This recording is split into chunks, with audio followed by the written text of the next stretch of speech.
इस press brief में आप सभी का बहुत बहुत स्वागत है। आज जो मैं सुनाऊंगा आपको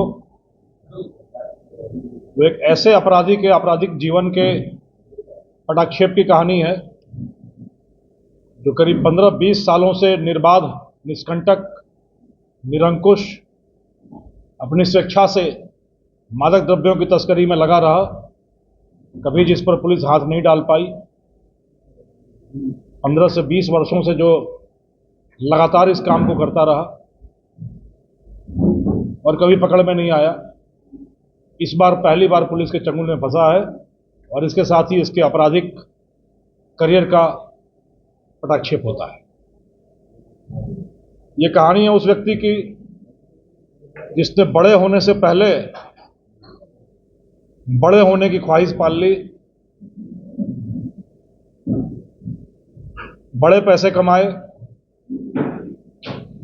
बड़े समय तक फ्री घूमा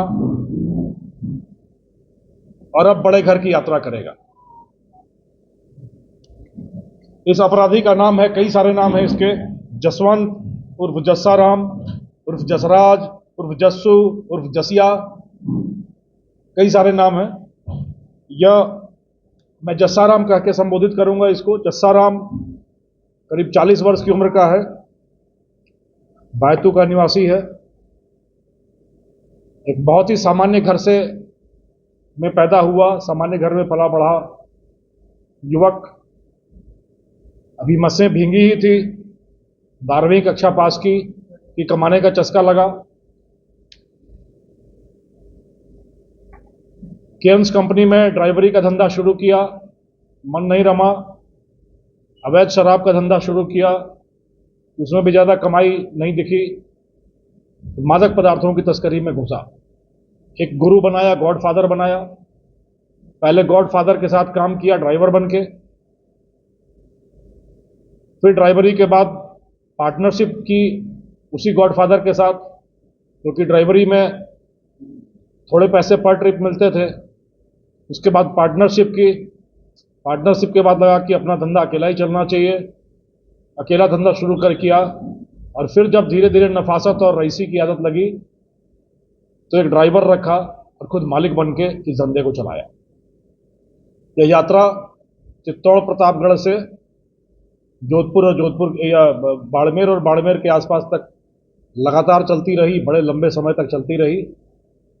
मादक द्रव्यों की, मादक पदार्थों की तस्करी, आपूर्ति का यह व्यापार चलता रहा।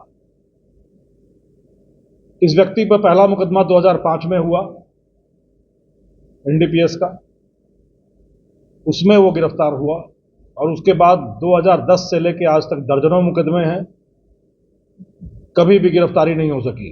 कुछ प्रकरणों में कोर्ट में चालान पेश किया गया तो 299 सीआरपीसी में यानी फरार रहते हुए, कुछ प्रकरण तफ्तीश के अंदर हैं और करीब 1 दर्जन प्रकरण तो पुलिस की जानकारी में आ गए हैं।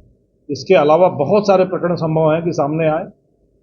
3 जगहों से इस पर इनाम है, करीब 1 लाख रुपए का इनाम है।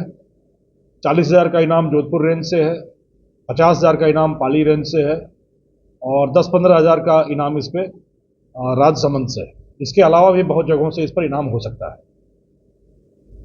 3 बार यह पुलिस पर फायर करके गायब हो चुका है।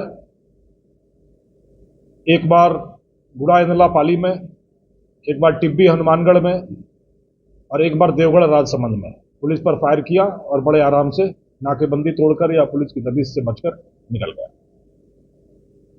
तो 3 बार पुलिस पर फायर करने, न पकड़ में आने के बाद इसका मन काफी खुलता गया और इसने इस पूरे इलाके में मादक द्रव्यों की तस्करी का एक बहुत बड़ा नेटवर्क, बहुत बड़ा संजाल फैला रखा था और लगातार यह काम चल रहा था।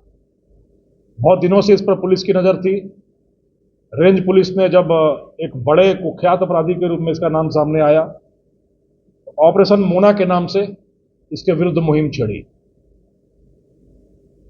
मोना यानी मोस्ट वांटेड इन नारकोटिक्स मोना, और एक जस्सी जैसी कोई नहीं सीरियल हुआ करता था जिसमें मोना सिंह उसकी एक्ट्रेस थी, तो इसका नाम जस्सी था, तो उसके नाम पे इसका नाम मोना रखा गया था। करीब 2 महीने से पुलिस ने इस पर निगाह लगा रखी थी, परंतु यह इतना शातिर अपराधी था कि न यह मोबाइल यूज़ करता था, न टेक्निकली कहीं पे लगातार ठहरता था, न ही किसी को अपने धंधे के बारे में जल्दी पता चलने देता था। एक छलावे की तरह आता था, एक सपने की तरह गायब हो जाता था।